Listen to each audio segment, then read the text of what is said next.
Have you heard the saying, pulling yourself up by your bootstraps? Originally meaning to improve your situation by your own efforts, in tech it has come to mean a self-starting process that loads and goes. We need to tell Angular to load our root component through a process that's called bootstrapping. And we need to set up the index.html file to host our application. Let's look at both of these steps. Most Angular applications have an index.html file that contains the main page for the application. This index.html file is often the one true web page of the application. Hence, an application is often called a single-page application, or SPA. But don't worry, it will look to the user like we have lots of pages, as we saw in the demo at the beginning of this course. What we do is insert bits of HTML into the one HTML page defined in index.html. Let's see how that works. Here again is our app component, just shifted to the right. Recall that the selector is the name of the component when we use it as a directive in HTML, and the template defines the HTML that we want to display. So in the index.html file, we simply add the selector where we want our template displayed. Here in the template, we call this a directive. A directive is basically a custom element. When the root element is loaded, the loading app message appears.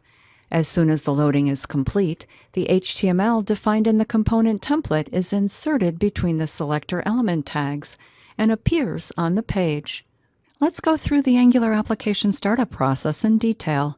I've already set this process up for our sample application, but it's useful to know how it works as you start to build your own applications.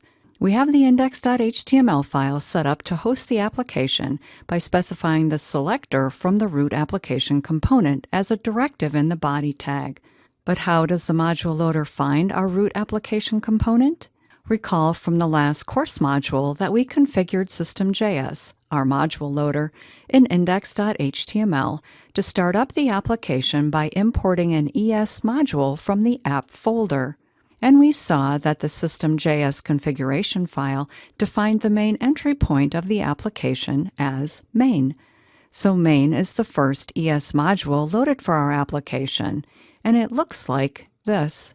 The main TS file bootstraps our first Angular module, providing a starting point to kick off our application. For this sample application, we want the Angular compile to compile the application in the browser dynamically and then launch the application. So we begin by importing Platform Browser Dynamic. Other bootstrapping options are covered in the Angular 2 Setup Revisited module later in this course. Here we specify where the module loader can find our Angular application module by adding an import statement to import app module. Then we call a function that bootstraps our first Angular module. Once we've bootstrapped our Angular application, we can leave the main.ts file and never look upon it again. Here is our application's Angular module. We talked about Angular modules in the last course module. Angular modules help us organize our application into cohesive blocks of functionality and provide boundaries within our application. We define an Angular module with a class. We identify the class as an Angular module by attaching the ng module decorator and passing in metadata defining the details of this Angular module, and importing what we need. In the declarations array, we define which of our components belong to this module. By convention, our main application component, app component, belongs to the application's Angular module, app module, so we declare it here. We can add other components here as well. We'll cover best practices for organizing our application into Angular modules later in this course. In the imports array, we define the external modules that we want to have available to all of the components that belong to this Angular module. External modules could be modules provided by Angular, a third party, or our own Angular modules. Here we import Browser module, which every browser application must import. Browser module registers important application service providers, such as error handling. The Bootstrap array defines the root component of the application, which is our app component. The root component should contain the selector we use in the index.html file. which it does.